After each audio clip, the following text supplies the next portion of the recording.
Hello, Joe. Let's read this question. So this question says, consider a compound slab consisting of two different materials having equal length, thickness, and thermal conductivity K and 2K respectively. The equivalent thermal conductivity of the slab. Slab की क्या बतानी है आपको? Equivalent thermal conductivity यहाँ पर बतानी है. Alright. तो देखिए बच्चों, इस क्वेश्चन का की कॉन्सेप्ट आप क्या लिख सकते हैं? The key concept of this question, आपको इक्विवेलेंट थर्मल कंडक्टिविटी बतानी है. तो थर्मल कंडक्टिविटी ही लिख लीजिए. इस क्वेश्चन का की कॉन्सेप्ट क्या लिख लीजिए? Thermal conductivity. This will be the key concept of this question. Thermal conductivity देखिए हम कैसे डिफाइन करेंगे यहाँ पर. देखिए जो रेजिस्टेंस होता है, रेजिस्टेंस को हम कैसे डिफाइन करते हैं? Thermal resistance. रेजिस्टेंस देखिए इन जनरल आपने करंट इलेक्ट्रिसिटी में रेजिस्टेंस क्या पढ़ा था? Resistivity into length divided by area. ठीक है, resistivity into length divided by area.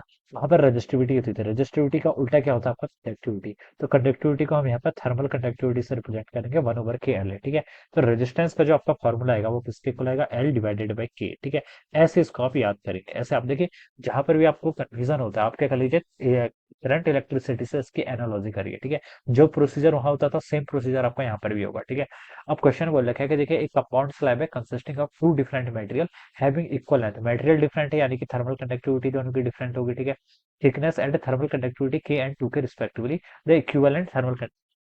Question में देखिए ये मेंशन नहीं किया कि कैसे कनेक्टेड है, सीरीज में पैरेलल में. ठीक है, सीरीज में हम यहाँ पर एज्यूम कर लेते हैं पहले. ठीक है, आर इक्विवेलेंट देखिए कितना होगा? सीरीज में रेजिस्टेंस ऐड होते थे, वहां पर भी होते थे करंट इलेक्ट्रिसिटी में, यहाँ पर भी होंगे. ठीक है, आर इक्विवेलेंट देखिए कितना हो जाएगा? दो रेजिस्टेंस आपके सीरीज में हमने ऐड कर लिए. ठीक है, आर इक्विवेलेंट देखिए हम यहाँ से लिख सकते हैं, पहले इसकी लेंथ एल थी, अब जो कंबाइंड बन जाएगा उसकी लेंथ कितनी हो जाएगी? 2L के इक्वल. ठीक है, ये मैं ऐसे लिख रहा हूँ, this is my R equivalent. ये किसके इक्वल होगा? R1 plus R2. मैं इनको ऐसे यहाँ पर ऐड कर रहा हूँ. ठीक है, तो 2L के इक्वल हो गया. थर्मल कंडक्टिविटी जो है वही फाइंड आउट करनी है. मान लीजिए हमने इसको के इक्विवेलेंट बोल दिया. एरिया तो सेम ही है. ठीक है, दोनों का तो एरिया तो आपके क्या रहेगा? ए रहेगा, सीरीज में कनेक्टेड है. ठीक है, तो ये हम यहाँ ऐसे कनेक्ट होंगे ना, सीरीज में एक रॉड आपकी है मान लीजिए, दूसरी आपकी है. ठीक है, ऐसे आपके क्या होंगे?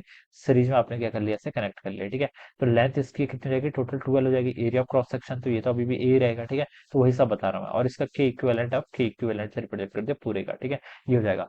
रेजिस्टेंस देखिए फर्स्ट वाली स्लैब की लेंथ कितनी थी? एल थी. पहले वाली स्लैब की थर्मल कंडक्टिविटी के है, एरिया क्रॉस सेक्शन ए है, तो ये तो ऐसे रहेगा प्लस. दूसरी वाली लेंथ की लेंथ एल है, थर्मल कंडक्टिविटी के नहीं बच्चा 2K है, तो 2K आ जाएगी. एरिया कितना है? एक इक्वल है, तो ये आ जाएगा. ऑलराइट, अब देखिए यहाँ से आप एल बाई ए को देखिए, अगर आप यहाँ से कॉपी कर लेंगे तो ये कितना हो जाएगा आपका? 2 डिवाइडेड बाई के इक्विवेलेंट. ऑलराइट, ये टर्म यहाँ से हो जाएगी. यहाँ पर आपका इसको एल बाई ए को अगर हम यहाँ पर से कॉमन ले रहे हैं तो ये आपका 1/k प्लस 1/2k. ठीक है, कितना होगा? 1/k प्लस 1/2k आपका 2K, तो यहाँ पर आ जाएगा, ऊपर आपका 3 आ जाना चाहिए फिर. राइट, यस 3 आ जाएगा. हाँ ठीक है, 3 आ जाएगा. ठीक है, तो इतना हो गया. एल बाई ए से आपका एल बाई ए कैंसिल हो गया. तो बच्चों देखिए यहाँ से के इक्विवेलेंट की वैल्यू कितनी आ गई आपकी? 2K इंटू 2 करेंगे तो 4K बाई 3 के इक्वल आ जाएगा. तो दिस शुड बी अवर के इक्विवेलेंट. ये आपका के इक्विवेलेंट आना चाहिए 4K/3. ये आपको डी ऑप्शन में गिवन है, तो ये क्या हो जाएगा? इसका आंसर राइट आंसर हो जाएगा. ठीक है, ऐसे करेंगे. ठीक है, आप पैरेलल में भी सॉल्व करेंगे ना, तो पैरेलल में भी देखिए इनमें से कोई ऑप्शन आपका मैच नहीं करेगा. ठीक है, आप करना चाहे तो आप कर सकते हैं. पैरेलल में कैसे लिखते हैं? देखिए 1/r हो जाता है आपका 1/r1 प्लस 1/r2. यहाँ से भी आप इसको देखिए सॉल्व कर सकते हैं. ठीक है, सेम चीज करनी है. ठीक है, आर आपका देखिए गिवन है एल डिवाइडेड बाई के एक इक्वल. ठीक है, तो यहाँ से आपका के इक्विवेलेंट आ जाएगा. R1 R2 करेंगे तो वहां से आप के इक्विवेलेंट फाइंड आउट करेंगे, तो इनमें से आपका कोई भी ऑप्शन मैच नहीं करेगा. ठीक है, तो करेक्ट आंसर इसका यही है. कौन सा? डी वाला. ठीक है, तो हम इससे क्या एज्यूम करेंगे कि ये आपके सीरीज में कनेक्टेड है. तो दिस क्वेश्चन में एक्चुअली मेंशन होना चाहिए. ठीक है, ये कि आपका सीरीज में कनेक्टेड है, but still this will be the right answer. Okay, so I hope you all understood this concept. All the best and thank you so much.